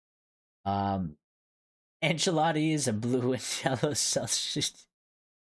Yeah, it's gonna be good. So, yeah, I don't think we're gonna go live tomorrow, guys. I think we're gonna take off tomorrow. Unless something major breaks, like if they tell us, like, you know, Cunha deal is agreed or something, then obviously we're gonna have to do a live surprise. And obviously I'll keep you guys updated in the Discord as well, and I'll announce the shows. But at the very least, we will be live Thursday after the match. I might do a watch along for the match. I gotta see. It depends. If I do, I'll announce it. If there's no watch along, then you just there won't be any announcement, and then we'll obviously be live right after the match has ended to do the Red Devil recap and live player ratings and stuff like that. So, Lyle says, when I make I don't even know how to pronounce that. Potei. Then I will share it. Don't what that is. I will show you. Well, I'll look forward to knowing what that is. I feel like I feel like I've heard of that before. I might not know exactly what it is, but I feel like I've heard of that. I feel like I've heard of that somewhere. I don't know if I could put a picture to it of like what it looks like or a description, but I feel like I've heard that being discussed as some sort of a food or something. I don't know. Maybe I'm thinking of something else. I have no clue. But again, thank you guys. Appreciate each and every single one of you. Appreciate all the love. Thank you everybody that's subscribed. If you're new, if anybody subscribed, thank you. We appreciate you. Trying to get to 3,000. Get involved in the comments under the show as well. Drop us a comment. Drop us some score predictions for the match against Bilbao. And any other general United related news. Yeah, and if you want, you could always give us a little PS note, something random. We like that sort of stuff. A little bit of randomonium. We like that. You could drop that in the comments as well. I took the Dutch word and went with it. Yeah, I don't know. Now you guys are trying to just make me mispronounce words on purpose. I'm not good at pronouncing words. Now you're just throwing words that, you give me Dutch words, you give me all types of words. I can't pronounce these things. I could barely pronounce English things. So yeah. Yeah, we're out of here. Get involved. Get in the comments after I end the show, because that helps the channel as well. YouTube likes that sort of stuff. So, and I like the comments as well. And also it makes us look like a real community and not like I talk to a bunch of robots. Rajat joining us late says, yo, what's going on? Have you tried Milo? I have not. But we are leaving, Rajat. So you guys save that one for next time. We'll be live Thursday. Possible watch along if you're interested, and if we do it, and if we don't do it, then we'll be live after the match, Rajat, as you should know. Would like to rate Almond Joy chocolate bar out of 10 on live. Well, you know what you can do. You can drop it in the comments. After I drop it, you can ask people. Ray says Milo is good. I don't know what that is. It's been a minute since I've shared my crazy adventures with United players. Yeah. Well, you guys could tell me all about Milo. You could ask. Okay, we'll go back and try to watch the live. Well, thank you if you want to do that. That's always appreciated as well. Make sure you hit the like button. It's all right. It's all right. Listen, we went a little bit early because of the Champions League, and we're going to be live on Thursday anyway. So if you want to say anything or you want to talk a little bit, you can make a comment under the show after I end it, and we'll have a little bit of a discussion in there as well. So Lancer Eva says Onana are the reason why a bottle of shampoo has direction. I've never heard that one. That's a new one. What the hell? Damn, PSG looking great. Think they are winning this about 2-1. Well, I don't know. I'm gonna go watch. I can't even watch. So I'm getting out of here. I'm leaving now for sure. I'll see you all Thursday. Get in the hi and bye to everybody. I'm getting out of here. Get in the comments under the show. Write whatever you want to write. I'll respond to them. We'll have a little bit of chat, and we'll see you all Thursday. And we'll talk then, and we'll talk a little bit in the Discord as well. All right. Thank you guys. I appreciate you. Love you all. Thank you very much. You guys are the best in the world. We'll see each other soon.